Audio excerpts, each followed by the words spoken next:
This episode of the National Squash League podcast is brought to you by Dakota. Like the National Squash League, Dakota moves fast. Built in Philadelphia, driven by precision, and focused on performance at the highest level. Dakota is a financial, software, data, and media company powering the global investment ecosystem. Their flagship platform, Dakota Marketplace, helps teams raise capital, source deals, track peers, and access comprehensive data all in one place. Just as the NSL connects elite players, teams, and fans to grow the game, Dakota connects the people and information that move markets forward. Since 2006, Dakota's mission has been simple: help others get what they want out of life. And they're changing the game by putting service first. Learn more at dakota.com. On today's National Squash League podcast, we have a jam-packed episode from our first kickoff weekend. We start in New York, where we had an exhibition match between the New York Knights and the Greenwich Panthers at the TOC court. It was unbelievable. It was super packed. Spencer tells us what it was like to have that match and what it meant to him starting the league only 3 years ago from the bottom, getting all the way to the TOC. Then we kick off what was an unbelievable first match of the NSL season between the Atlanta Tornadoes and my Philadelphia Lightning. If you haven't seen what happened, check it out or listen to the podcast. So much inside data coming from us. And then we wrap it up with the first match of the women's season at New York as well. It was between the DC Inferno and the New York Queens. Coach Nouran Gohar gives us an interview as well to tell us more about it. So much to talk about. Without further ado, let's go.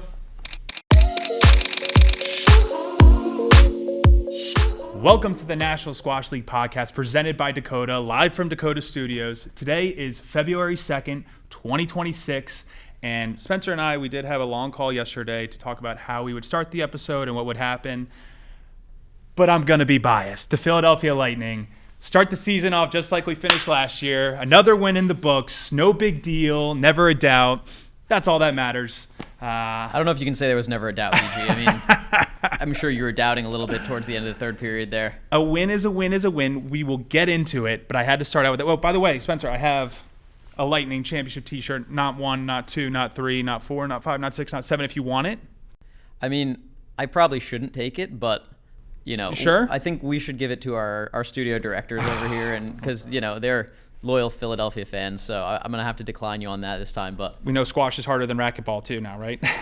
And we'll get into the match. We have so much to talk about.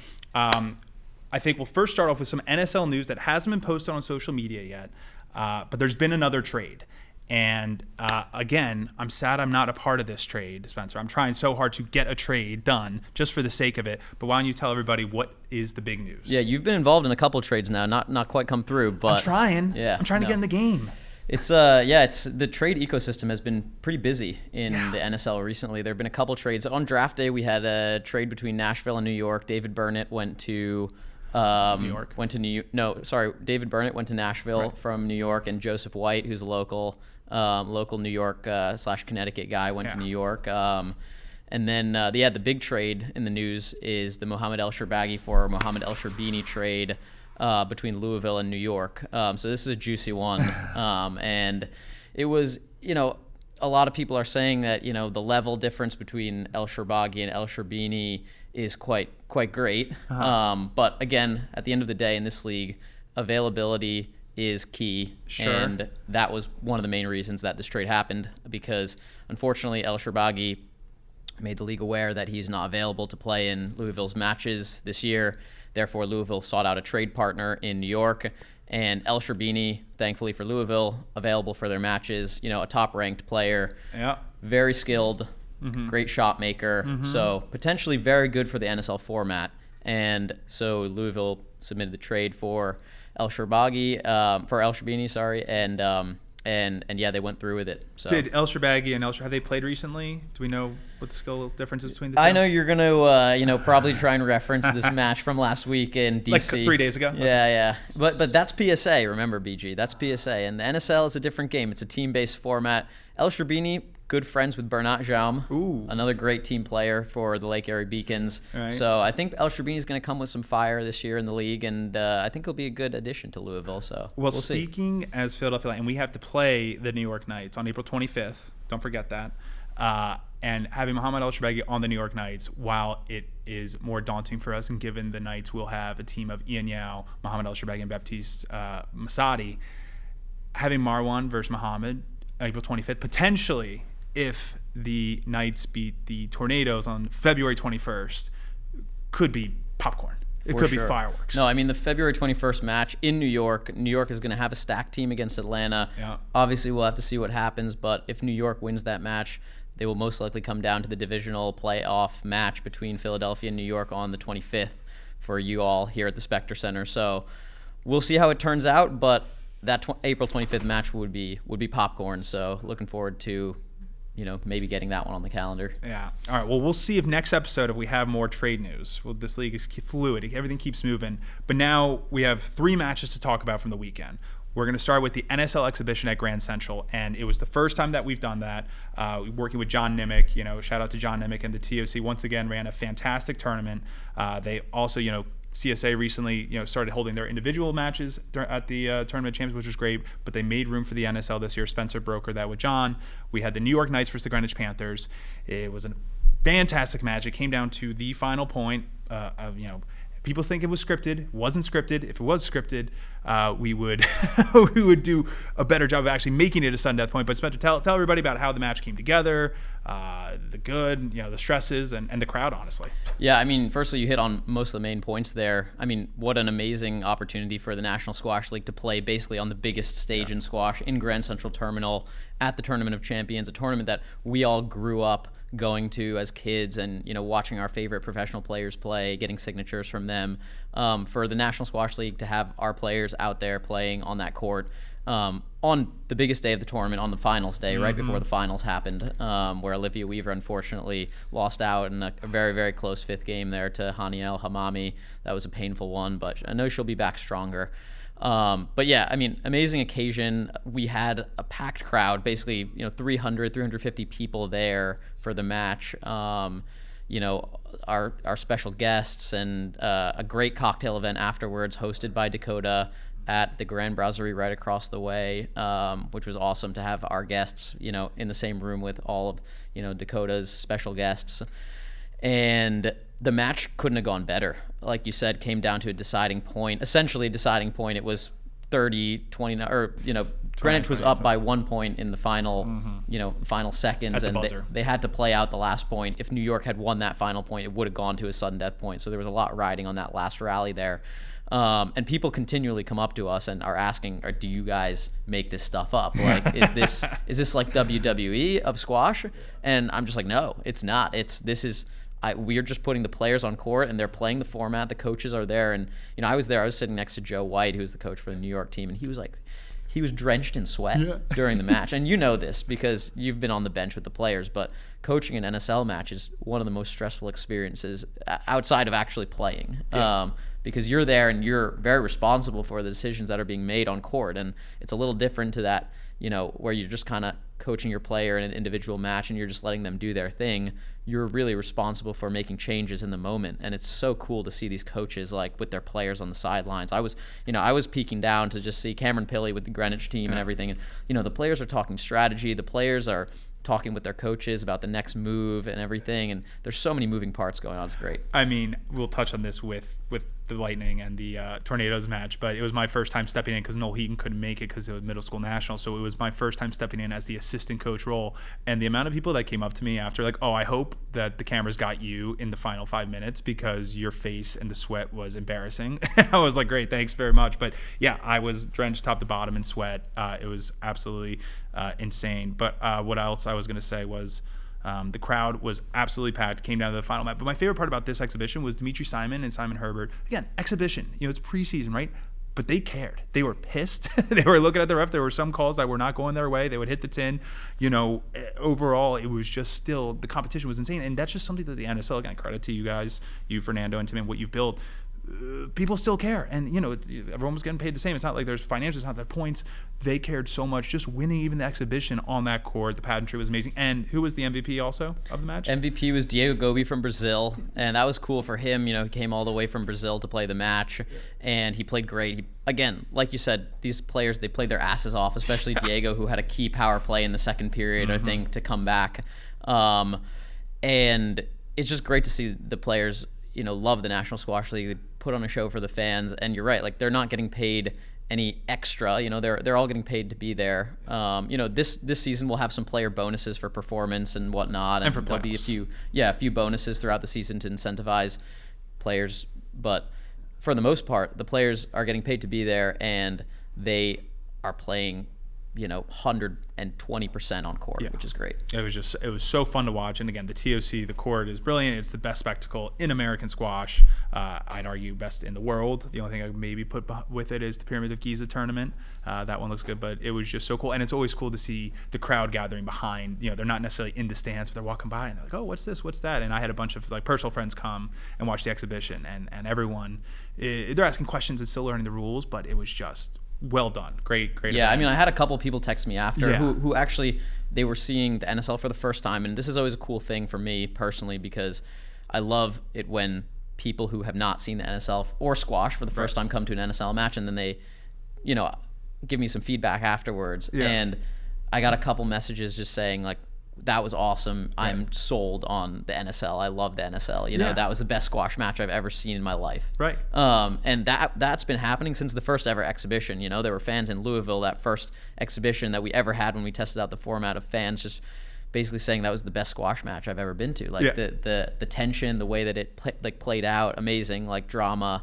And, it's just cool to see how far the league has come from being on a basement court in Louisville, the first match we ever played, to now playing on the TOC, big stage in New York, Grand Central Terminal. So we've come a long way. We still have a long way to go, but just cool to look back and see how far the league has come since then. And hopefully an exhibition sort of like that happen again with the TOC, do we think? Do we know? Yeah, I think we have some plans to continue that partnership with the TOC. I'm hoping with John. John was really happy. John Nimick, the one who runs the TOC, was really happy with the way that the event turned out. And we hope to continue to work with him for sure. All right, Spencer, let's get to the good stuff now. NSL season opener, Philadelphia versus Atlanta, the defending champs against the geriatrics, of course. There was never a doubt. I'll give some cool highlights before the match, before we get into it. First off, shout out to Joey Barrington and Paul Johnson. I thought they were great. Obviously they were still a little confused with some of the rules. They were very fascinated with Omar Massad's legs, which was, not to lie, it was interesting. His shorts were a little high. Yeah. We may need to work on getting him the size up next time. I think he might have been slightly restricted. And I think you were lucky that he was a little bit restricted there. So we're going to blame the shorts now. It might have been a gear thing. You never know. Gear thing. But the other, I love Omar and Nick.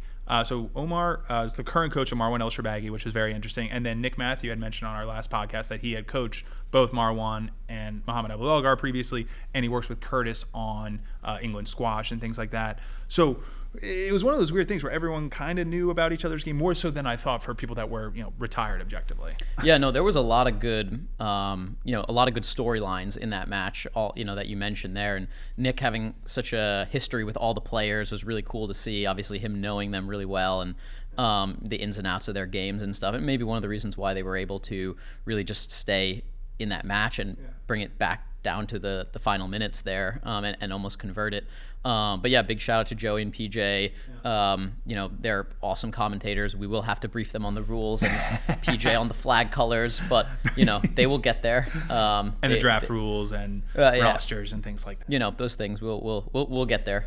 They were so great though. The banter was still good. For sure. They have such a natural chemistry, both of them, and they know all the players, the storylines as well. So they're always great to have, and look forward to having them again on February 14th on Valentine's Day. DC versus Philadelphia down in DC. That will be a great match. Let's get into the first period here. Yeah, we'll go period by period. There's so much to talk about, and if there's anything from your notes, but I'll just start with the turning points. And as everyone knows, I don't need to necessarily say, we definitely went in a little cocky. We definitely went in thinking this would be fine, no big deal, and we were wearing our nice championship warm-ups.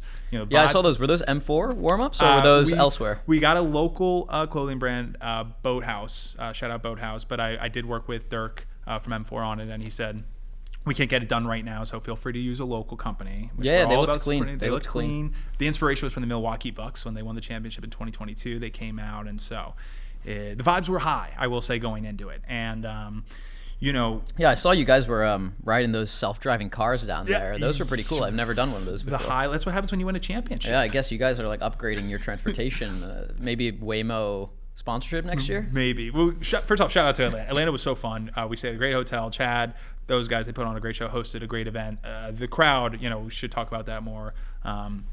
350 people probably in the bleachers and on the floor, and it was funny.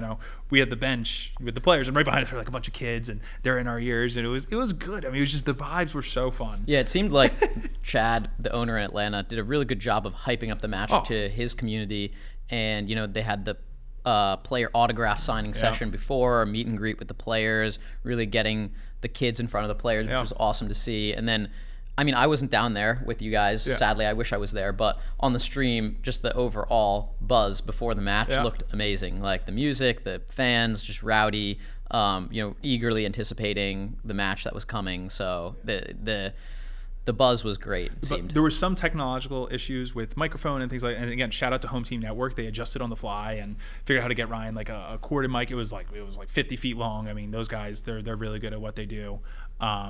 But vibes were great. Chad also got printed out like the trading cards and put it on the glass. It was just fun. I mean, it was just a fun atmosphere. And I love that club too. Honestly, I've never been Community there. Squash. It's got such like an open floor plan. You can fit all the people back there. It's really like free flowing. So in the summertime you can open up the doors and like have the the air come in, which is great. Or when it's warm, I guess. I mean, Atlanta. It was much hot warmer. Atlanta, it's always hot. But it was much warmer than it is here. Was it warm or it was like 32 degrees, and based on Philly where it feels like zero, I was like in heaven. I was just wearing a sweatshirt. Yeah. But I guess not warm enough to open up the garage door. But no. But yeah, not at all. So again, we started out high as a kite, thinking we're going to win easy. And it was first Omar Masad versus Marwan. And Marwan, we put out there, we thought he'd get us a solid lead, and it didn't happen. And then the turning point in this period was we put out Curtis Malik, and he was going against Nick Matthew.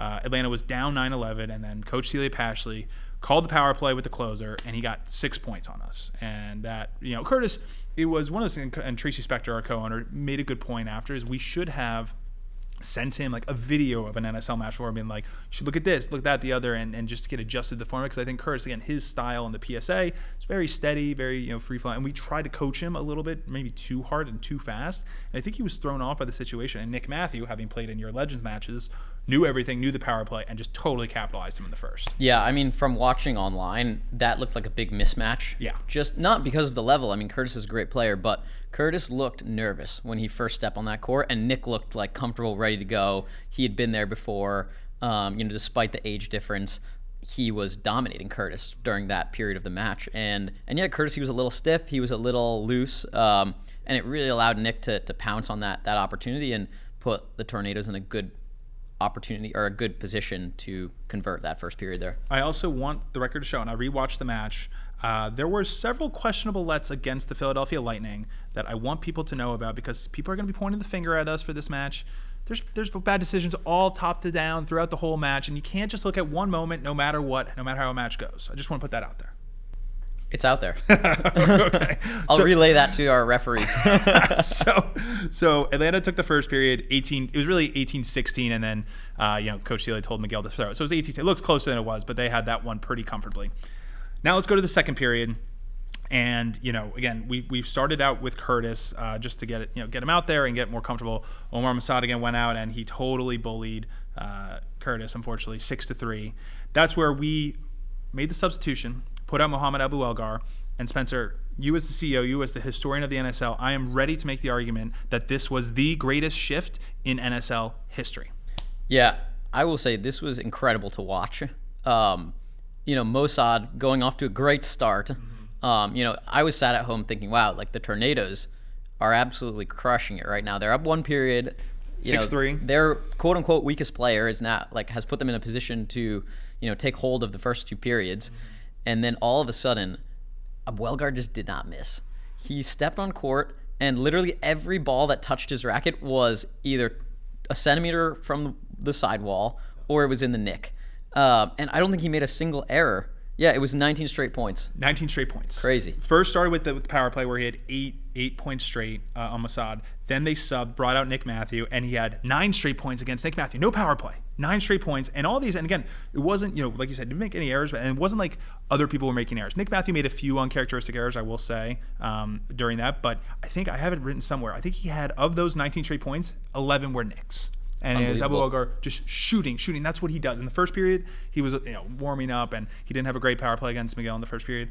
Second period, 8 points on the power play, 19 points straight overall until Miguel had to call the power play to stop the bleeding, and it went from down 6-3 to up 22-6. Yeah, it's one of those situations where, as the Atlanta Tornadoes, you may want to consider using your power play a little bit earlier to stop the bleeding. It's hard in the moment, obviously, but you may want to try and snuff that out a bit earlier. But yeah, he was unstoppable. The power play, him getting 8 points on Mossad, I actually wasn't surprised by. We planned for that. I did not plan for 9 straight points against Nick Matthew with no power play, and I'm sure Atlanta and Celia Pashley didn't feel that way either. Yeah, and it's not like Atlanta didn't try anything here. Obviously, they made a substitution. They were but it seems like they just could not figure out they couldn't figure out a strategy to stop Abu Elgar in this circumstance. So again, God bless Abu Elgar, one of the greatest picks in NSL history, one of the greatest shifts there in NSL history. I should go back and look at my records. 19 straight points, I don't think has ever been done before. Yep. Lightning took the second period 33-23, so unfortunately the home crowd didn't get a shootout, but they got something pretty close. And we'll go to the third period now. 1-1, and again, speaking from the sideline, and also I'll put this clip in here right now. I don't know when in the third period. I got to try and find the time. My heart rate, whoop, shout out whoop.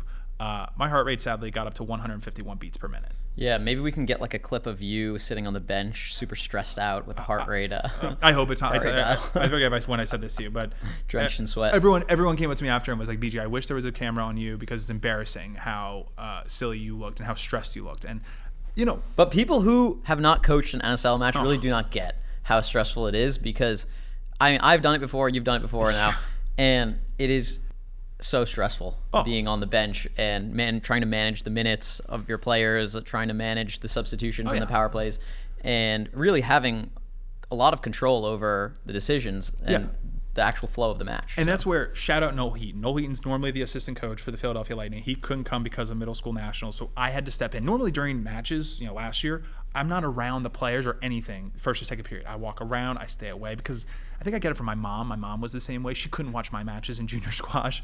I just get so stressed, and I don't want to, I don't want to have any influence and let Noel and John do their thing. They're champs, so of course they know what they're doing. But I definitely was strategizing, especially with the new rules of 4 substitutions, extra power play, things like that. I couldn't help myself. And John and I, going into the third period again, we thought this was going to be way more comfortable. Sorry, you got to put it out there. It was what it was. So anyway, we'll dive into the third period now. And the other, to the point you were sort of mentioning, like timing. Curtis, had 2 short 4-minute shifts, and we knew we needed to get him his time. And Curtis again. Yeah, for those fans that don't know, you need to each player needs to achieve 15 minutes during an NSL match. So minimum. And Curtis, we didn't do a good enough job of preparing him for the match. We put him out to start, and we were thinking, they were going to call a power play on him early, and things could have gone out of hand. And sure enough, that's what they did. But this was honestly, there was many turning points in this third period. The fact that Curtis only gave up 2 points to Miguel in that early power play called by the Tornadoes was massive. He gave up, I think, 6. He gave up 6 points to Nick Matthew earlier. He was a little flushed, but he finally got the strategy, started lobbing. And honestly, after the power play, Atlanta was only up 4-2, which was huge for us. Yeah, that's where we definitely saw Curtis settle into the format a little bit. His nerves started to relax, and he started to get a feel for how to tactically approach the NSL format. And that's what we normally see, I think, with players is first period, second period, kind of a bit edgy. Yep. And then by the time they get to the third period, squash players are very good at adapting. Yep. So overall, he was able to start understanding, okay, on power play, need to use, a bit more height, even kind of starting off a shift sometimes, because squash players aren't used to having to go on and off court and having longer breaks. So figuring out a way to really start your engine straight away and not lose 3 or 4 points straight away is big key. So it was good to see that he slowly got there in the end. And Curtis, again, talking to him during the third period and after the match, he's all in. He said going into it, he's like, I don't know, I didn't know what to expect. I didn't know the format. I didn't know how hard it is, but he's loving the strategy. I heard we might have a Team Malik versus other siblings NSL match on the cards here. He's got ideas. I love Curtis. His buy-in is great. I can't wait to get him out again, and he's hungry. Curtis, great ambassador for the game. Correct. You know, super hungry, super keen. So we got lucky that he fell to us in the draft. Yeah. But so Curtis, and we were thinking about actually subbing him off after 4 minutes, but he was doing so well, we kept him on for the full 8 minutes, and that's where we went to Abu Elgar. Atlanta, I think, was actually up 9-3, and in the third, and Abu Elgar, power play specialist, call him in against Miguel, and he got 6 points again to tie it up. I mean, that was huge for us. And then, again, I'm going detail by detail because this third period was so intense. And with the 4 substitutions, there's so many matchups. I mean, I should have done the stats. There were some good lead changes throughout the third period. It was really neck and neck. I mean, I think everybody played against everybody except Nick Matthew. And we'll get into Nick Matthew. I was shocked he didn't play as much in the third. But anyway, eventually, let's just start fast forwarding to the end. Unless there's anything you want to bring up. No, yeah, I think that this was real crunch time here with the last shift from Matthew, and obviously you guys did a great job building a slight lead towards the end of the third period, getting up by was it 7 points or so, we were up or 6 points? I want to start with about, I forget how many minutes left. Let's call it 8 minutes left. We're up 25-17. And it's Marwan versus Nick Matthew. So 25-17 Lightning. I'm definitely sitting there. I should probably go check my whoop at this point. It was pretty. I was like, we're fine. That's a good cushion, 7 points with 5. Sorry, it was 8 minutes left. With 8 minutes left. 8 points with 8 minutes left. With Nouran Gohar and Mohamed ElShorbagy. You're sitting pretty, as a coach, you're sitting pretty comfortable in the coach's box at that point. And then Nick got 3 quick points, and then he called the power play, and he got 6 points off that. And then before we knew it, with 4:18 left, we had an 8-point lead. And this is the beauty of the NSL. And we'll talk about this. This also happened in the New York Knights, or New York Queens and DC Inferno. The leads just evaporate, just like that. And that's the beauty of the power play and the strategy of fast pace. And, in 4 minutes, and again, the PSA, sometimes 4 minutes, you only get 2 points. We had 8 points in those 4 minutes, and they all went against us. And 9 points, sorry. And before you knew it, Atlanta, with the last sub, they subbed Miguel out, up 26-25. Yeah, well, this was just like a really impressive stint from Atlanta and from Nick Matthew, who constantly proves to us that he is just a game time player and he knows exactly how to play the clock. And as a squash player, you are not used to that, having to manage the clock with the score at the same time, knowing that, okay, I need to play. If you're Atlanta, if you're Nick Matthew, you have to play a little riskier, you have to press up the court, you have to put the pressure on, and you have to press a little more than you would maybe in a match that is not an NSL match. And that's exactly what he did. He managed the clock so well. You could see him. I mean, when he entered the court at 8 minutes, it was like his nose was on the front wall. Like he was pushing up, he was volleying everything, taking the ball so early, cutting it in, tight nicks, everything. I mean, it was such an impressive shift. Anyone who hasn't watched should go watch the last Final 8 minutes of that match because it was unbelievable. It was Nick, and then again, Marwan maybe got a little laid back, we'll say. And we were asking, we subbed him with 9 minutes left, which is a long 9 minutes, but we had a comfortable lead, and we thought Abu Elgar had done his job. We'll get into this final stats at the end of the match, but 26-25, 4 minutes to go. Marwan versus Miguel, 2 best players, 2 highest ranked players on both teams. Now I'm going to take it to the point that everyone wants to talk about. Not the point exactly, but so 29, Marwan and the Lightning, we were up 29-27 with 48 seconds left. Marwan is very casual. All is good. And this is Miguel. Miguel cannonball disco time. I'm just going to say what happened. Marwan hit an uncharacteristic 10. Then he hit himself into a stroke, going for a cross-court nick that he had no business hitting. He didn't need to hit, but he was just showing off. And then Miguel picked the ball up quickly and served it. It hit the nick. I don't know how that happened. For an ace. But was it a real ace or was it lucky nick? I mean, he didn't touch the ball. So. I mean, it's very rare that you see an ace in squash. Oh, yeah. And again, between top 10 caliber, I mean, again, Miguel is a top 10 player. It was insane. So before we knew, we were up 2 points with 48 seconds left. And then with 15 seconds to go, we were down 1 point. And maybe that's where my heart rate got to 151. It was really bad. Now let's talk about the controversy. I don't know. Should you talk about it as the CEO or should I talk about it as the coach? I mean, I can talk about how it looked from watching from afar. Okay. I mean, after that, that ace put Miguel and the Tornadoes up by 1 point. Serves the ball in play, 29-28 Tornadoes. Yeah. The seconds are winding down on the clock. The clock hits 0. Yep. The rally is still going. Obviously, we have to finish the last point because as long as you get the serve off, you get to finish that last point, just like any other sport, NFL. As long as you start the play before expiration, as long as you shoot the ball in basketball before expiration, you're good.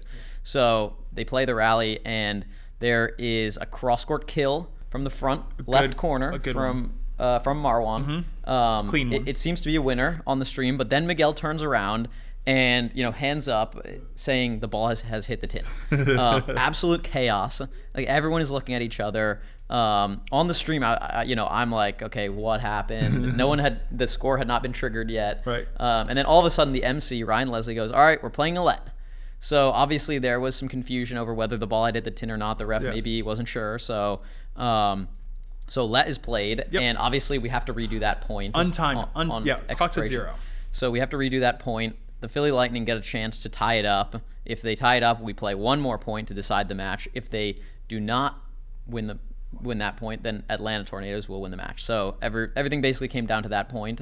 Good rally. Marwan hits a winner. An unbelievable winner that he should not have hit. Marwan is obviously very, very street smart. He played Miguel played a loose ball down the middle of the court, and Marwan took his space rightfully and played ball into the open court. And then that last point, it was obvious that Miguel was feeling the nerves a little bit there and just hit the ball straight down the middle of the court, right back at himself, and match over. Marwan absolutely explodes, almost runs off up the back glass.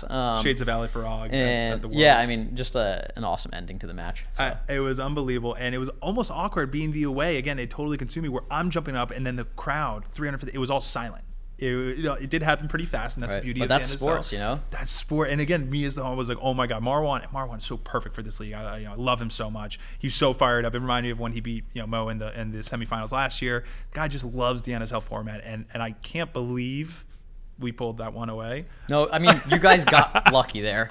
You got a little lucky. But Marwan is a game time player. He's the one you want on court in the final minutes of the match. I do think Tornadoes made a slight error in not keeping Nick Matthew on for longer. I think he could have pushed. I think he could have pushed through the physical discomfort there, and I think he could have played more minutes. But that's how the cookie crumbled. So here, before we get into the next match and put a bow on it. And again, for those that are haven't seen it, go check out our NSL Sport on Instagram. The video's there. It's unbelievable. Great vibes. It's the first ever sudden death point in a third period to determine a match in NSL history, which was good. The other fun stats, thank you to, I forget, who did you say? Joe White took the stats for you guys? My roommate, Joe Robinson. Joe Robinson. Coach over at the Spectre Center. Yeah. Oh, that's great. So he was the statistician for the match. Well, the fun stat I liked was Lightning won 25 of 46 points that they were on the power play. So that's 54%. And the Tornadoes only won 16 of 40%. So, that's the Abu Elgar effect. To that point, Abu Elgar had averaged 6.25 points per power play. And we used all four with him. Atlanta averaged 5 points per power play, but Nick Matthew did get 6 points on both of his. So there's that. And the only two positive players from the match, Abu Elgar was plus 34, and Nick Matthew was plus 5. That was the best. That was the only positive on both sides. And so obviously my man of the match is Mohamed Abu Elgar, power play specialist, built for this league. But we all worked together. It was a great win. Yeah, no, it was an awesome team effort from both teams, and you really saw obviously the Tornadoes come together in a really cool way there. Mm-hmm. And despite being outmatched on ranking, we're really able to almost win this match. So I mean, that's the NSL, and that's why we love it. I still can't believe it. If they had lost and I had to eat my words, the geriatric words. Oh man, I would have loved that, to be honest. Well, you know what? I guess we'll never know. And for now, another biased opinion. I think it's only right that we bring in Celia Pashley to give her take on what actually happened at the end of the match. We now welcome on to the National Squash League podcast a very special guest. She has achieved the highest ranking of 61 in the world in singles and 7 in doubles. She played 6 years on the French national team, currently serves as coach of Westminster Squash Program in Atlanta, but more importantly, she is the head coach of the 0-1 Atlanta Tornadoes. From Labor Union Island, we welcome Coach Celia Pashley to the podcast. Celia, how are you? Hi, I'm good. Thank you for having me. I'm really excited to be here. You sound very positive and upbeat, and it's a little confusing. Well, it's okay. The whole world will get to know what actually happened last weekend, so that's good. Fine. So before, you're here for one question only, and we'll get to it. But before we get to that question, we just want to ask you, tell us about the status of your team, how the geriatrics are doing post-match, how they did during the match, and sort of how you thought they handled the format overall. Well, my team is doing great. No one's sore. They're all walking. They're all doing great. No issues there. So you see, they're way fitter than what everyone actually thought they were. So no, everyone is great. I think overall, like everyone had an awesome experience. I know it was Omar's first time playing, and he really loved it. I know he's actually trying to see if he can do everything to actually play the next match that we have. So it really got him super involved and super excited. So this is awesome. Nick had also a great time. I mean, he had experienced the NSL before, but I think to be a part of a team and to see the community that we had with everyone there, and then he ended up staying for the Saturday as well during the silver tournament. So that was great. And then Miguel, obviously, he's played for us. He knows how that works, and he did a great job, and he had a great time. So actually, everyone is doing great. Well, no, that's awesome to hear, and obviously, it's such an honor to have players like Mossad and Nick and Miguel in the league, representing our teams, and great to hear that you guys had a good weekend down there. It looked amazing on the live stream. I was watching from back in Philadelphia, and it was an awesome match. I mean, it came down to the final minutes, but now is the time to tell us about the final minute of the match and what you want to say to John White and the Philadelphia Lightning after that ending there and the deciding point. Before we get to that, I do want to say that we had a packed house, which obviously made it even more chaos, because imagine 300 people around, like screaming, shouting, cheering. So the overall was like, it just turned into chaos. And I also think that a lot of people got confused with the live stream itself, because I think, honestly, even PJ and Joey were confused themselves about what was going on, to be fully honest. So I will tell you from my experience on the live stream, it was absolute chaos during those final minutes. I couldn't tell what was going on. I was just like, I was seeing people running around the court. And so, tell us about the last minute there and what was going on in real time. Yeah, so let's just maybe go over that, because it was chaos down there too. Like on the live stream before us, it was also a bit chaos. Obviously, we had Whitey that was just barking at the refs. Ahmed and Tom was doing the score, and he was just all over them because the screen froze, or the one that we were seeing. It was working on the iPad, but the one we were seeing was frozen a bit. So he started just, counting down the seconds. It was really close, so he just went at them. And that got, obviously, Ahmed distracted, who then didn't get to see Marwan's ball hitting the tin. And so we ended up having to play a let, even though the ball was down, and Marwan knows it. And we ended up losing that point, and it was 30-all. The time was done, and so we had to play that sudden death rally, and we lost it. So it's John's fault. It's John's fault. It's always John's fault. Always. That is somehow John is I knew it.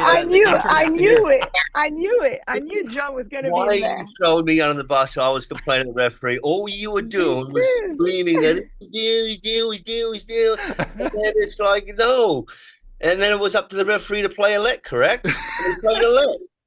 You can only have player. It was up to your player to call the ball. It was up to your player to call the ball down. He tried to play a boast by looking at the back like Miguel does, and then he didn't see it. And then it ended up being a cross. The crowd was like, yes, it was chaos. It was chaotic. Because you started it. Chaos just follows you around, woman. I mean, you're the one who started it. No, I started it because it froze, and then it was just and it was the best decision out of the whole match that we just had. All right, so rein it in. So I spoke to Ryan Leslie after, and Ryan told me that, I mean, from Ryan's perspective as the MC, there was something happened. Marwan hit the kill shot, the cross court kill, and the refs were kind of looking at each other, and they were very confused. And so Ryan ended up stepping in and help and assisting the situation here. Do you guys have any insight on what happened in that moment, or was it just too chaotic? Well, it was chaotic because Whitey was making it chaotic. So it was just like no one knew what was going on. And I actually do recall Ryan literally standing up and just being like, we're playing a let. But the ball was down. So really, we won the match. But Celia, you're telling us that the ref didn't see, the ref wasn't looking. Is that what you're saying? Because John was barking at him. I wasn't barking. I was actually talking, and because it was a great crowd. I got to say, the atmosphere was unbelievable. But everyone was saying, "Stop the rally! The rally needs to be stopped." So I turned around to the referees. I was like, "No, the rally cannot stop. It's got to continue." Then all of a sudden, Celia starts barking that the ball was down and we've won. We've won. It's like, no. So then Ryan did the best thing. He took over the referee and said, "Listen, it is chaotic, but we are going to play a let." Best call ever.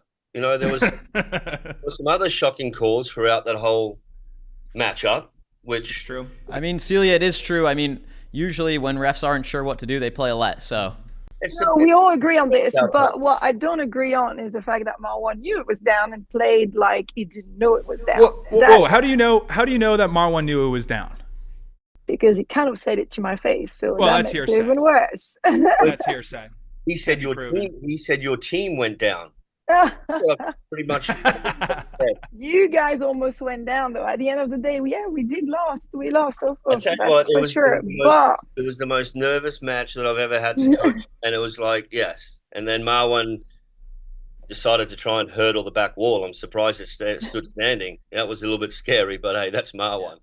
Well, I mean, banter aside, it was obviously a fantastic match, guys, and both your teams put on such a great show for the crowd down there. I mean, John, you were saying that Atlanta put up 300 people in that facility, packed in there like sardines. I was watching on the live stream, and it was amazing. It was great to see so many kids there, going crazy for the home team, and shout out to Chad Hood for recruiting all of them to come down. And we posted the final point there of Marwan climbing the back wall, celebrating after the match. Now it has 60K views on Instagram, so it's absolutely blown up.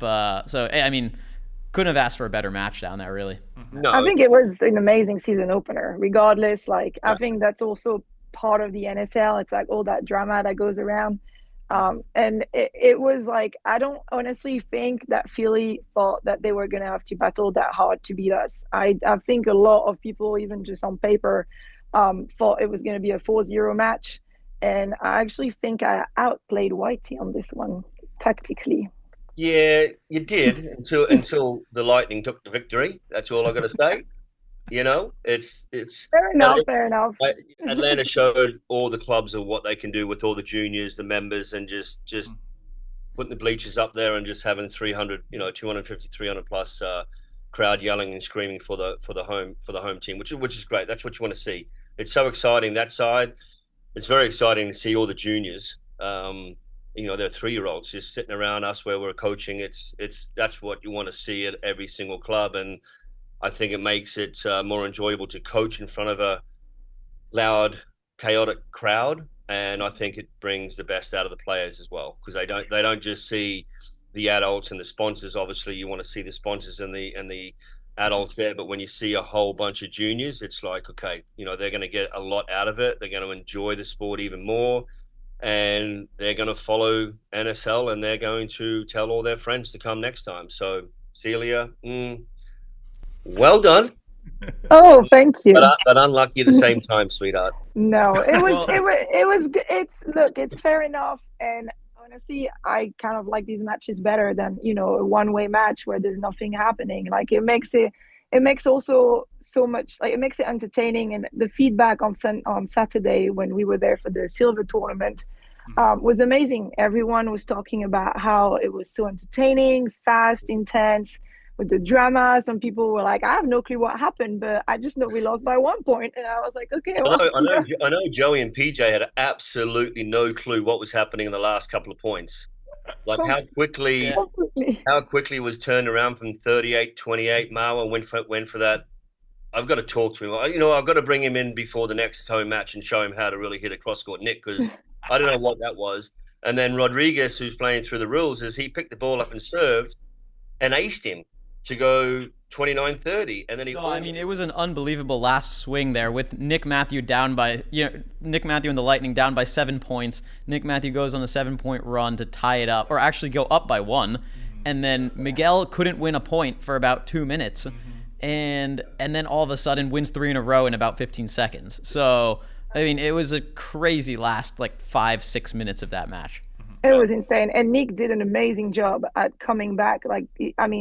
He just put us back in. I didn't rewatch the whole live stream, but I watched towards the end, and he did an amazing job at catching up, and he showed that he still has. Celia, why did you not leave Nick Matthew in the match when he was on his run at the end there? We had kind of agreed that after a power play. He's literally the closer.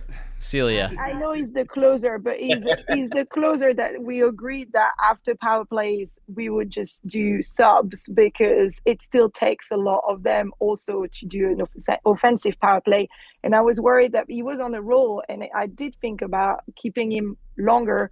But then if you don't do it, then he starts losing 1 point, then 2, then it changes the momentum. Then Miguel gets in, having to catch up. Miguel was still feeling really good, and he's closed it for us in Louisville. He's done the job.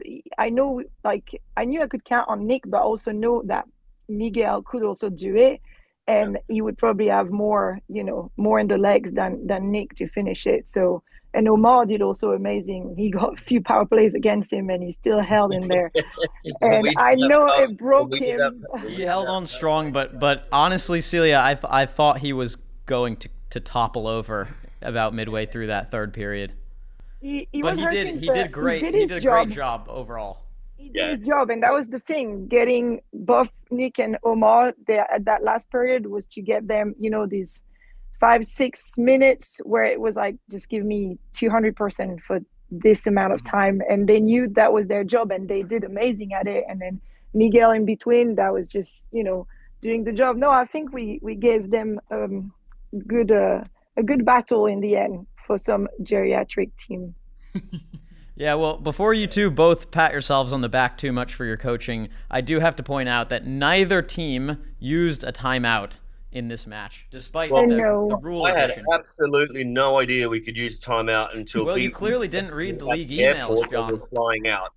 I did skip that part. Clearly skipped that part.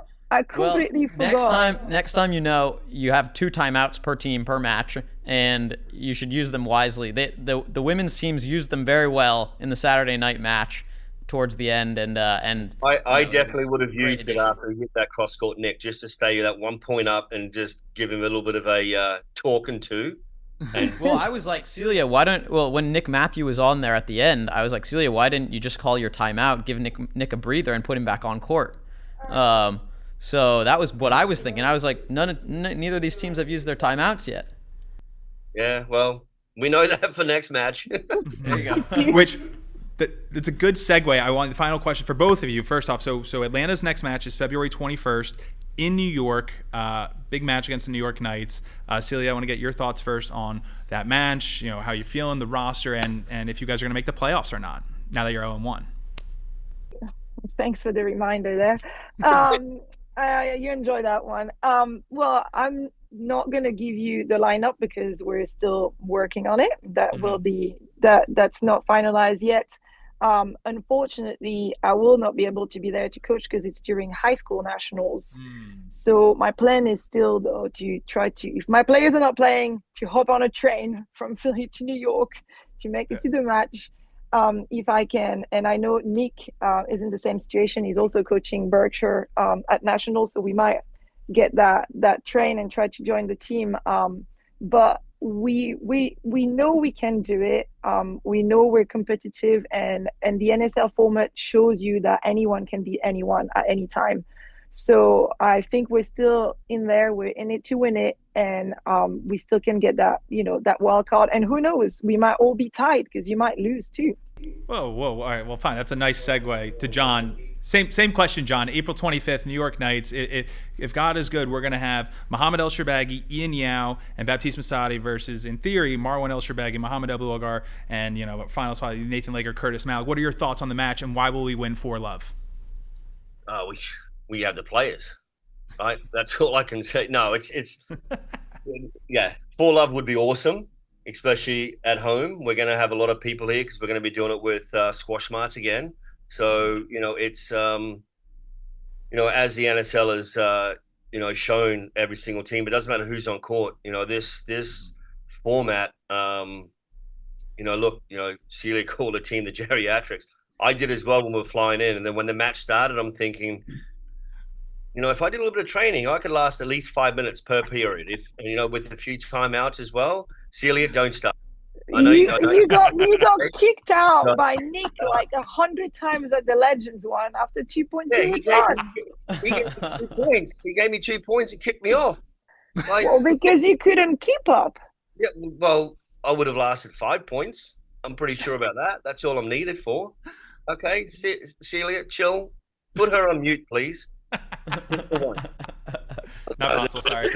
The matchup with New York Knights. It's obviously with their lineup and our lineup. It's I'd like to go 4-0, but I think we can win the first period and win the third. It's just with the timeouts, that's going to change a lot. As Spence said, it's you can call a timeout at the right time and you give someone a little bit of a break. That little bit of a break can boost somebody's confidence and give them that little break that they need, and they go back on court and play the same way. And it can come down to the wire as well. You just never know. So every match is exciting, and doesn't matter really what lineup each team has. It's putting it together on the day. I agree with that. Well said. Yeah, well, thanks, guys, both of you, for coming on. And again, it was great to see such a competitive match for opening day from both teams, and also great to see you guys all hanging out afterwards. I saw some photos of you guys, all out at dinner, and that's what the NSL is all about creating that community. And big thanks to Atlanta for putting on such a good show down there. Shout out, Chad. It was an unbelievable match. Yes. Celia, well done too. Well done to everyone in Atlanta. Yeah, thank you. It was great to have that many Thanks, players. Celia. So thank you. Well done. All right, guys. Well, we'll talk soon. All right. Thanks, guys. Bye.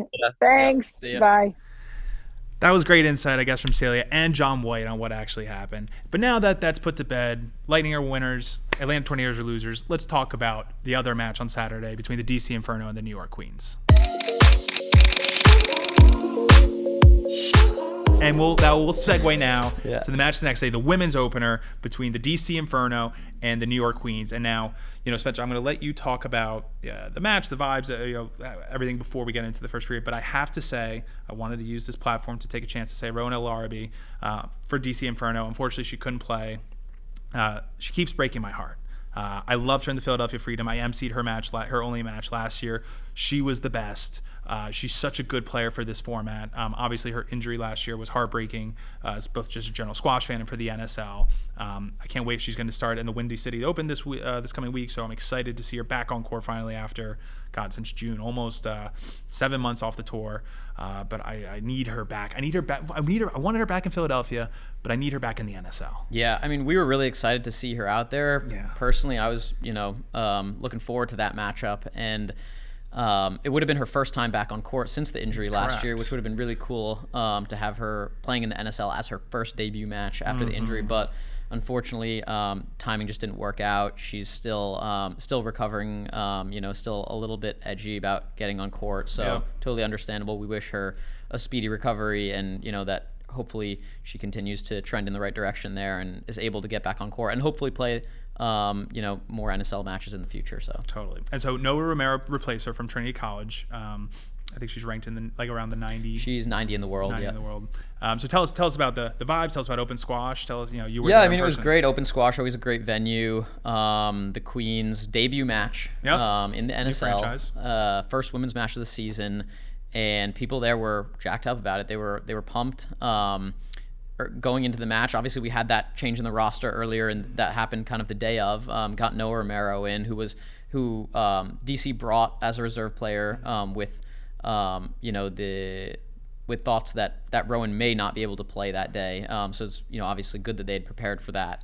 And Noah, very very good player, highly ranked college player, and now coaching at Trinity College as the assistant women's coach. And she is from Barcelona, Spain, and she, very, very solid player. Great backhand drive, very, very powerful swing from both sides.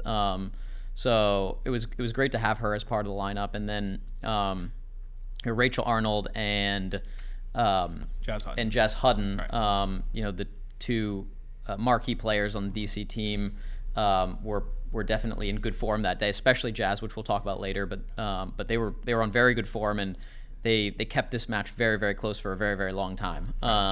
And the Queens had Fayrouz, Tesney Murphy, yep. and Noor Hikal, who we'll all touch on. But we did a clinic earlier in the day with the junior players with street squash and city squash. Nice. The girls were really happy to be there and really excited for most of them was their first NSL match. So now on our last podcast, we did say DC Inferno was power ranking number 1. I put the New York Queens at number 3. You had them at number 4. We haven't mentioned the X Factor, who we're going to have later on this podcast, Nouran Gohar.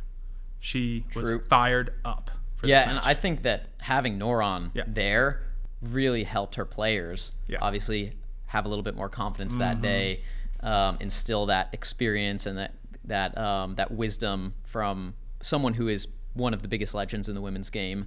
And I think that personally, when we were making our power rankings, we overlooked that a little bit, BG.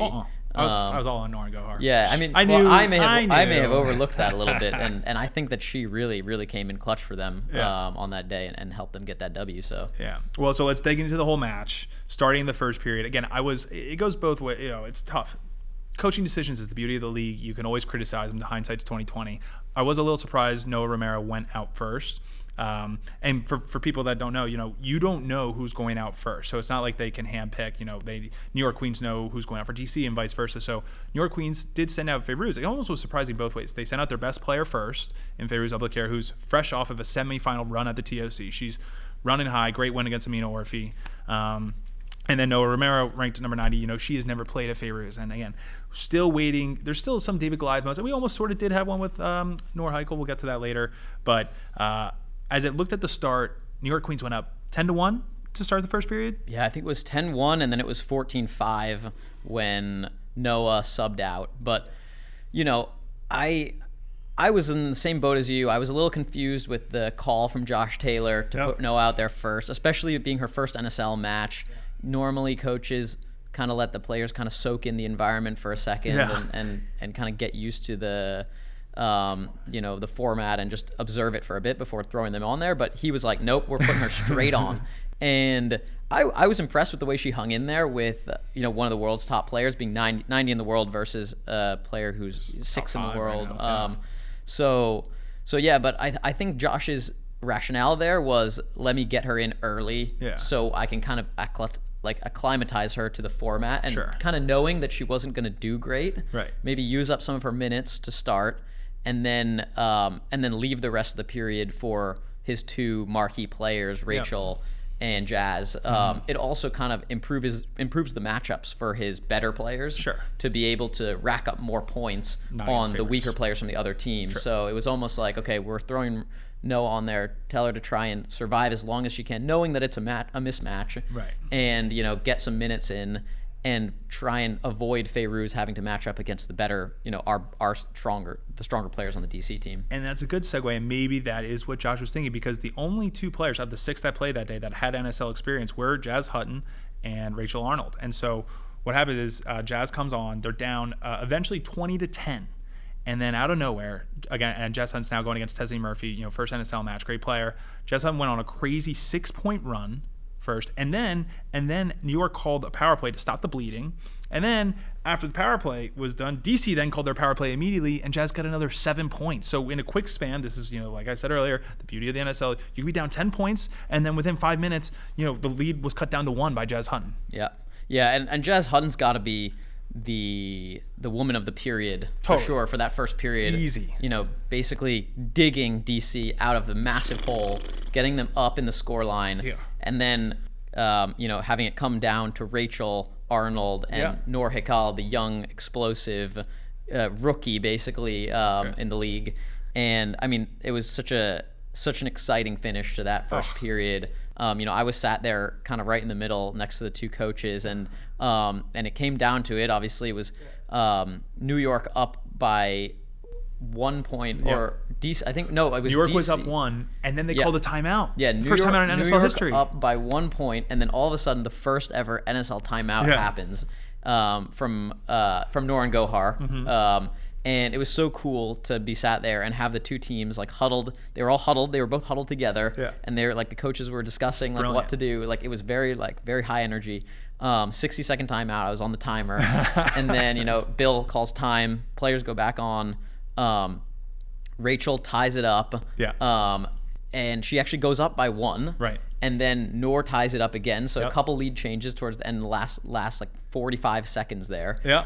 And then time expired. It was tied and came down to that deciding point. And Rachel Arnold showed her experience there in the end of that period. So I mean, I thought Noor loves the bows, loves going for it, and I thought she actually hit a winner, but Rachel stepped on it and hit a beautiful counter drop, and there goes the period. So going down 10 points to winning the period, I was shocked. Yeah, that was one of the biggest swings I think in an NSL match, honestly, and I think that's one of the really cool portions of the women's league is the women's matches sometimes have these big lead swings, and you'll see teams go up by a lot, and then all of a sudden, like it will switch. So it's really exciting to watch. These players pulling these shots out of nowhere sometimes, and able to flip the tide of the match. So eventually, if and when we get the gambling involved, it would have been great to see the live lines switch when DC or New York was up 10, and then flip to DC. Any bettors that were on the DC line at the beginning of that match would have been in a good spot. So we'll go now to the second period, where again the second period started out exactly the same as the first period, where New York jumped out to a huge lead before Rachel Arnold quickly righted the ship, and then New York led 13-8 when Taylor called a power play with Romero against Tesney, which was a good decision. But then the turning point in the second period, and we talk about it a little bit with Nouran Gohar in our interview, but a star is born in the second period of this match with Noor Heikel. I mean, she went on the power play, and I call her the Mohamed Elgar of the women's NSL. She'll eventually just be Noor Heikel, the shooter, and she carved out 8 points on her power play. I think she was against Tesney? Yeah, that was a power play against Romero. It was against Noah. Against Noah Romero. And yeah, I had never really seen Noor Heikel play many times in the past, but she has such a explosive, like she's very athletic, really strong mover, very compact swing, and she is able to be very quick around the middle, cut off the ball early, and she's really creative too, like with her open style of play. And that moment she really shined in that she was able to just capitalize and find that flow state all of a sudden and score 8 points on the trot there. So they were up 16-14, 8 points, they were up 10, and then the period was pretty much over. Fayrouz came out to seal it up. Now my question for you were there live on the stream. It looked like Fayrouz at the end of the period gave a little bit of a fist pump in Jazz Hutton's face, like kind of in your face. I'm not surprised, honestly, because was it real? I'm not surprised. I couldn't tell the sentiment behind it, but I'm not surprised because New York going down one period at home. Yep. That's got to be a little bit nerve-wracking for the players. Right. And despite them having won a comfortable second period, maybe she was trying to send a message to the DC players that they were going to come back strong in that third period and they weren't messing around. So I don't know exactly, but it was great to see the players just really getting into it. And again, Fayrouz's first match, and I'm saying she's a calm, fine player. I mean, she was very excited about her Amina Orfi match actually at the TOC. She had a very spicy interview talking about how Amina stole some junior world championships from her. So I see the passion is there, but I definitely was like, whoa, I can't believe she threw that at Jazz Hutton right in her face. Yeah, we've seen a couple funny interactions at the end of these periods because some players, they'll kind of go for the handshake. Yeah. Other players will go for the fist bump and just walk off the court. Right. So it kind of depends on the players, and but always good talking points. And so again, I thought it's an interesting point I wanted to mention because to start the third period, it was Jazz versus Tesney, and Jazz started out hot, 6-3, big lead over Tesney, and this is where there's probably two real turning points of this period and the match because it was 1-1. Nouran Gohar calls a power play, and what she talks about was to stop the bleeding, which was very smart. And Tesney actually scored 5 points on that power play. And again, for a rookie head coach, Nouran I thought did really well. Yeah, no, Nouran took to the format so well. I think I said this on the last podcast, but she actually called me up and got some research in on the pod, or she asked me some questions about the format, and I was helping her understand some of the nuances of it.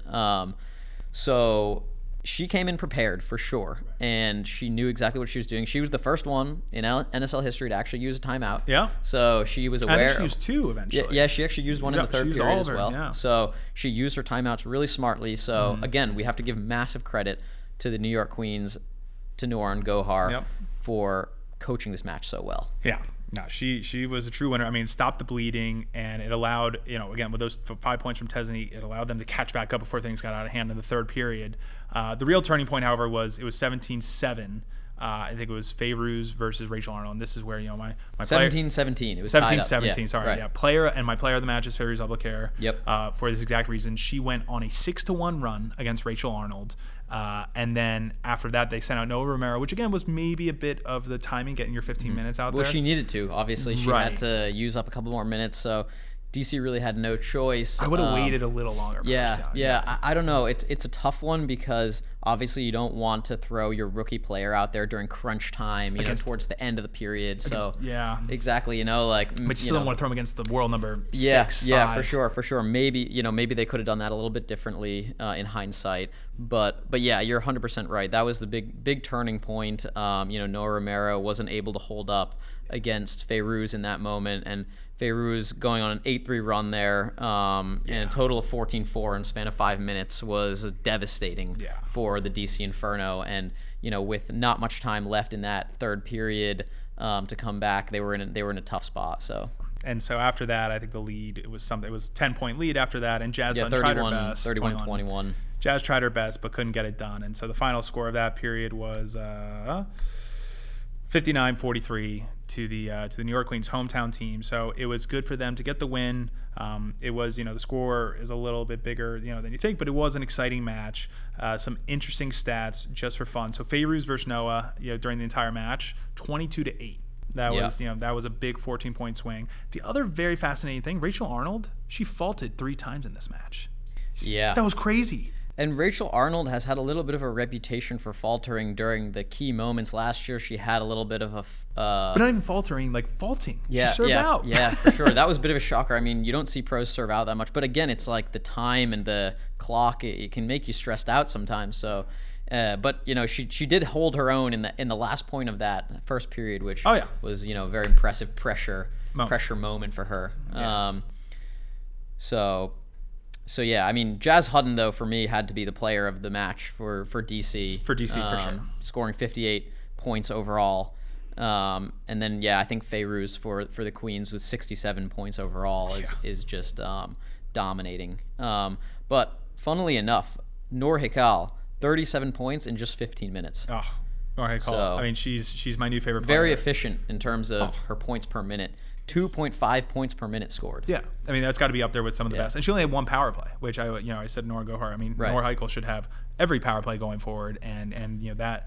Yeah, she could be their power play player going forward, Noor Hikal. Yeah. So I mean, I think depending how this New York Queens match goes, if again the playoffs, she could be the power play specialist, and she could be the X factor. And you look at someone like Fayrouz, who's the best player, quote unquote, on the team, the most complete player, most experienced, but maybe not best for the power play because Noor Hikal, less experienced but fearless, athletic, explosive. Those are the attributes you want on the power play.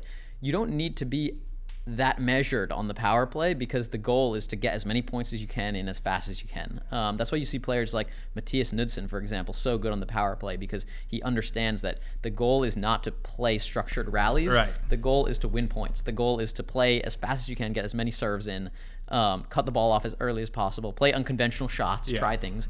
And that's why he's so good at that. And so I think she could be their one for the power play going forward. Absolutely. And so now that we've talked about it, let's actually bring in Coach Nouran Gohar, former world number 1, to get her opinion on what it was like to actually coach her first NSL match and any other context we might have missed.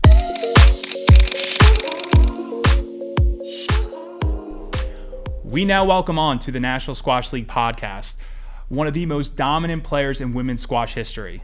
Representing Egypt, she's a multiple-time world number 1 and a 2024 PSA world champion with more than 35 professional titles. Known as the Terminator for her intensity and physical style of play, Nouran is widely regarded as one of the fiercest competitors in the sport. But beyond that, more importantly, she is the coach of the New York Queens, who are fresh off their first win in the National Squash League. But before even diving into the match this weekend, Nouran, the first question we have for you is, how is the pregnancy going? How is your time off the tour going? Oh, it's going amazing. I'm enjoying it very, very much. I'm having a little nice break. I've been doing on tour for 15 years, so having a year off is not a bad thing for a good event like that. So yeah, I'm just enjoying my time, to be honest, and yeah, hopefully everything goes well, and I'll be back next season. Absolutely, and I want to make sure my math is correct. And I'm a big tennis fan, and one of the the greatest stories was Serena Williams winning. I think it was Wimbledon or one of the majors while she was Australian in her first Open. trimester. Australian Open while she was in her first trimester. Yeah. You played in the Egyptian Open in September, and I don't think it was public news at that time, but I'm assuming you knew and you were trying to take it home, right? You were close. Actually, I didn't know that I was pregnant. I had all symptoms. Yeah. I was super like tired, like it was a nightmare.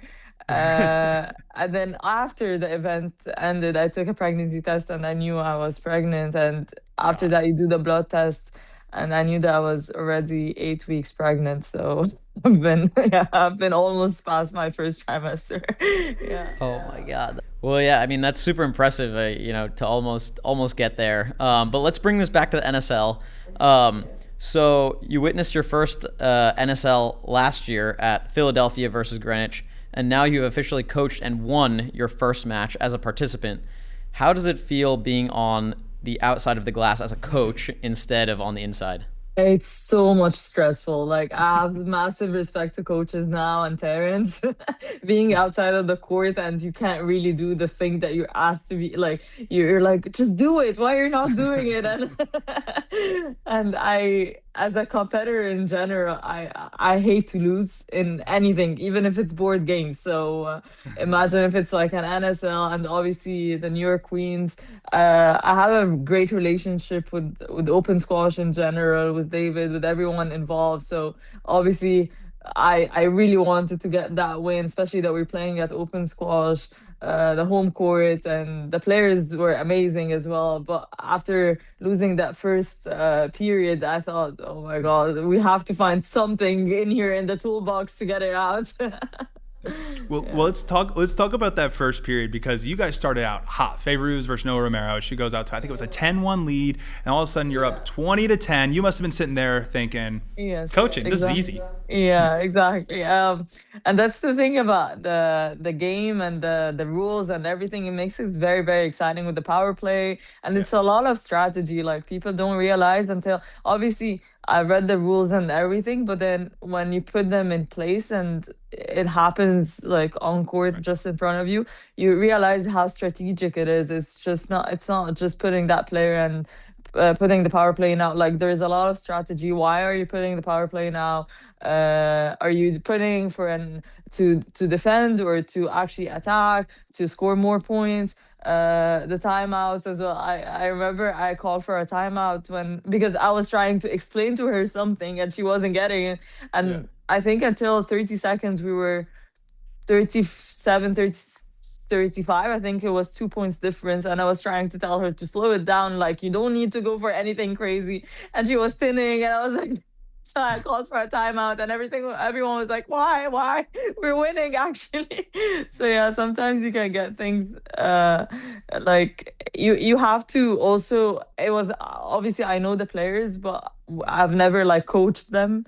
That was my first ever time to coach them. They usually are my competitors on tour. So as well, to get that dynamic going and understand how each one feels comfortable when you're talking to them, what turned them on, do you need to calm them down now? So yeah, it was an experience.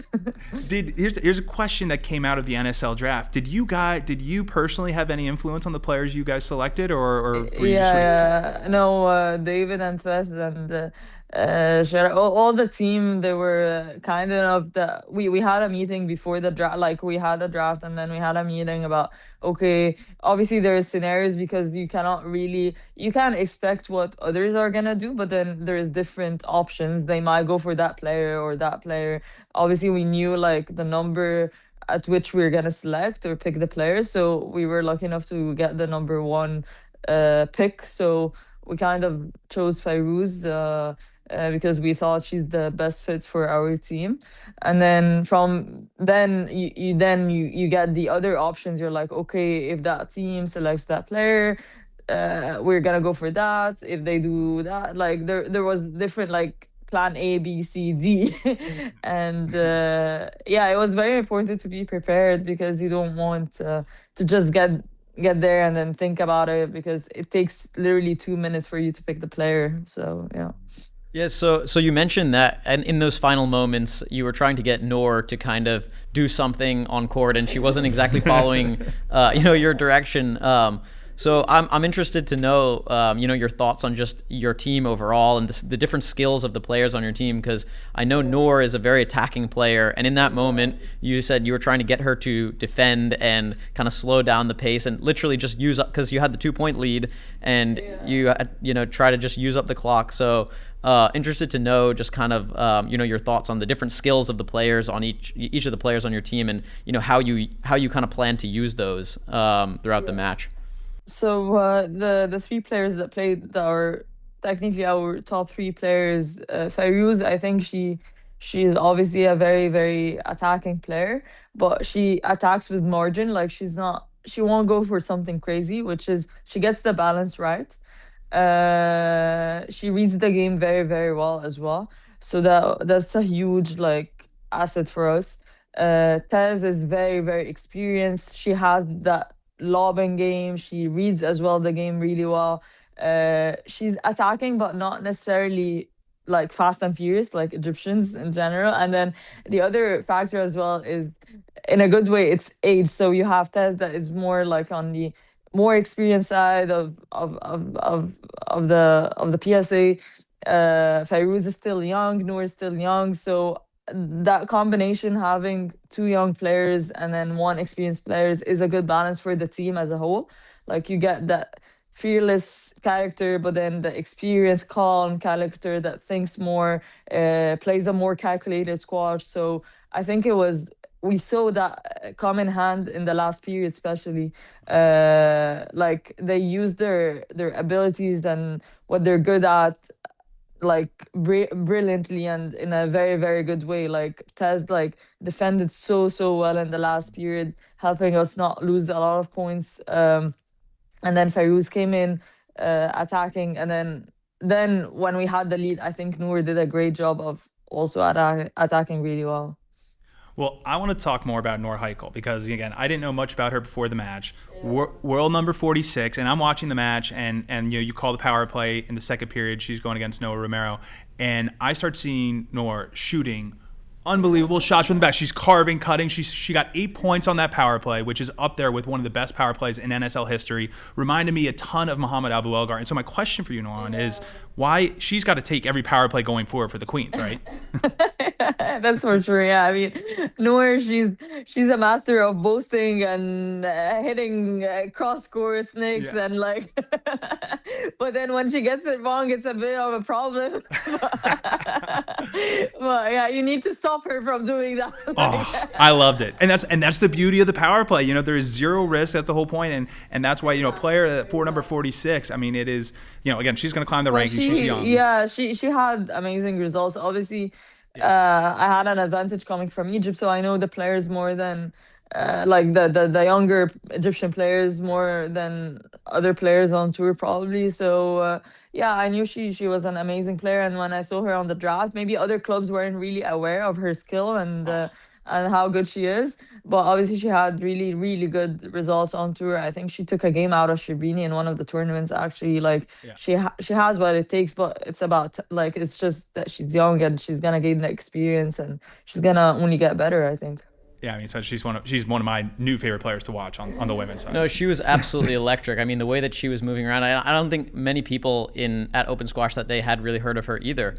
But awesome opportunity for her to go out and show her best skills. So last question now about the match. Moving on to the third period. Early on in the third period, you guys were down by a little bit. It was 6-3 in the third, and you called a power play for Tesny against Jazz that kind of stopped the bleeding quickly and allowed your team to hold on before Fayrouz kind of came on and blitzed and got on a big run and put you guys in a great position to win the match. So at the beginning of the third, were you panicking a bit, and what was going through your mind, and why did you call that power play so early on? No, I think obviously they were losing the points a bit quick, so I didn't want them to. We knew, like, obviously Jazz is the best player in the other team. On that day, she was playing really well and she was playing fast as well. So like you were saying, she was like getting points really, really quickly. So I wanted to stop that. So when you think about power play, you always like me, as well, like I thought at the beginning when I use the power play, I need to use it to win points, not to defend like what's happening. And what was happening, I needed to use a power play to just stop like the other team from winning that many points, and then get a bit of a break and then break the momentum as well. And then you need to keep into consideration the number of minutes that every player is playing. So at some point I knew they were gonna get their number 3 player back, so that's why I put Fayrouz at the same time, knowing that she can score a lot of points maybe against that player. So yeah, that's why I'm saying there is a lot of strategy, but then you need to know exactly what you're doing, because if you don't know what you're doing, then you'll start panicking, and then it's not gonna be a good result at the end. Yeah, I mean, that power play, Tessie scored, she was down 3-6, she scored 5 points, which was a lot. I was actually shocked she got that many points on the power play. And then obviously, like Spencer said, it got to 17-all, things were close, and then Fayrouz went on a 14-4 run without any power plays, which was amazing. And was there any like you said, was there any coaching, between when Tessie was on court and Fayrouz? You said, hey, Fayrouz, we're going to get you on with Noah, or... So I told Fayrouz, was like, you go in there, you serve as quickly as possible, like you run from a box and the other. And Fayrouz in general, she's a very calm like person. She doesn't like rush things. She, even when she plays on PSA, and then she's like, she looks at me and she's like, I'm doing good. I'm like, yeah, quicker. And then she goes like, okay. And then I'm like, that's not quick enough. Yeah. And then I told her in the middle, I was like, you're not going to go back home if we lose today. That's what made her run. And that was the inspiration for I mean, it was unbelievable. And then after that, the match was just over. I mean, it was just well done. So now that you are 1-0, and your next match is March 20th in Philadelphia against the defending champs, the Philadelphia Freedom. I'll actually be emceeing that match. Will you be there, or is it a little too close to game day? No, actually, I'll be there because it's a month away from my due date, so hopefully everything goes well. But the plan is I'll be there because it's just a 2-hour drive from home, so it's not too bad. And yeah, hopefully we win that as well and we qualify for the finals. But in the finals, I won't be there. I'll be taking care of the baby probably. Yeah, understandable, but I'm sure the team will be very grateful to have you there on the 20th with them in Philadelphia. We obviously wish you all the best with the rest of the pregnancy. And is there anything that you're doing over the next few months that you want to make the fans aware of, or what are your plans for the next couple months before the big day? No, so I'm just enjoying that time. I might be around in a couple of events in the US. I'm still finalizing that. Just meeting the sponsors and stuff, and doing the NSL thing. And then by March 20th I should be like more cautious because you never know what's gonna happen. And then I'm hoping everything goes well, and then hopefully planning after a month or two to start training again and get ready for the new season.